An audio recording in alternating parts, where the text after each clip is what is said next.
I just wanted to share with you this new sling that I purchased from Amazon. I just had a hand surgery and I needed to immobilize it so I don't accidentally overstretch and rip the stitches on my hand. If you wore a regular sling before, you know that it makes your arm sweat and stinks. So this time I chose to get this mesh sling hoping that it will be a lot better than before. I don't have high hopes, but I'm surprised that it is actually made of soft mesh material, so it's very comfortable to wear and it actually keeps my arm cool.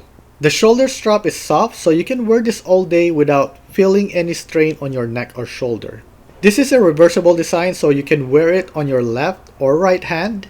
It has an adjustable strap, but before you buy this, you need to know that this is size for adults. I'm 5'5" and the adjustable strap is already on the end. So I would say that if you are at least 5'5" or taller, then this will work great for you.